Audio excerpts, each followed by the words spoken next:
नहीं साहब, ये जो पीटीआई ने सोशल मीडिया पर हमने देखा है कि बड़ी एक ख़तरनाक का, अगर मैं लफ्ज़ इस्तेमाल करूं तो सही होगा, एक ख़तरनाक मुहिम शुरू कर दी है जिसमें बांग्लादेश बनाने वाले जो किरदार हैं उनको मुहिब्बे वतन साबित करने की बाकायदा कोशिश की जा रही है, डॉक्यूमेंट्रीज चलाई जा रही हैं, शेयर की जा रही हैं। आप इस पूरे मामले को कैसे देखते हैं कि अचानक से ये बांग्लादेश का मामला क्यों हाईलाइट किया जा रहा है पीटीआई की जानिब से?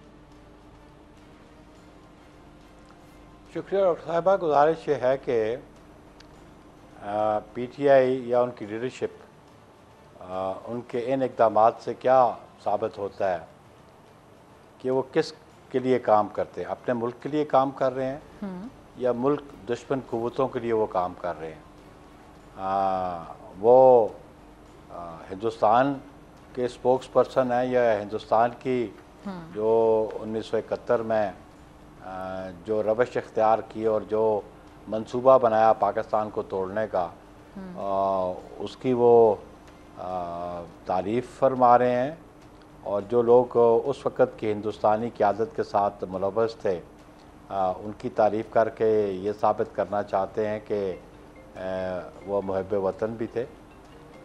बात है कि कोई शख्स के इल्ज़ाम लगाने से या बात एलिगेशन लगाने से ये नहीं होता कि वो मुहिब्बे वतन है या पैट्रियट है। असल चीज़ उनका कंडक्ट है। बाय कंडक्ट ये इस्टेब्लिश होता है कि कौन मुहिब्बे वतन है, कौन गैर मुहिब्बे वतन है। तो ये कंडक्ट पीटीआई का जो भी नज़र आ रहा है सोशल मीडिया पे, ऑब्वियसली ये तो यही ज़ाहिर करता है कि ये मुल्क दुश्मनी पे तुले हुए हैं अपने ज़ाती इक़्तिदार की खातिर। और फिर आप खुसूसी तौर पे देखें इनका विज़िट जब यूनाइटेड स्टेट्स का था, इमरान खान का, और फिर डोनाल्ड ट्रंप के साथ इनकी गुफ्तगू शनीद, और उसके बाद 2019 में जो मोदी का विज़िट और यूनाइटेड स्टेट्स का, और फिर उसके बाद जो इंडियन कॉन्स्टिट्यूशन था उसको अमेंड करना, और पाकिस्तान के एहतजाज के बावजूद जो स्टेटस इंडियन कॉन्स्टिट्यूशन में 1951 में दिया गया, उसको एनेक्स कर लिया गया इंडिया का साथ।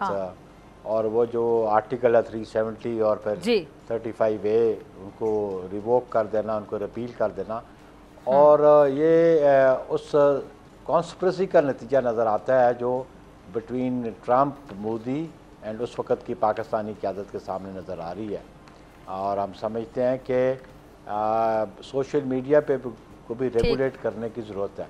अगर पाकिस्तान में कोई लेजिस्लेशन उस बारे में होती है तो उस पर मौसर तरीके से उस पर अमल दरामद होना चाहिए। सब्सक्राइब करें और बेल दबाएं ताकि कोई खबर रह न जाए।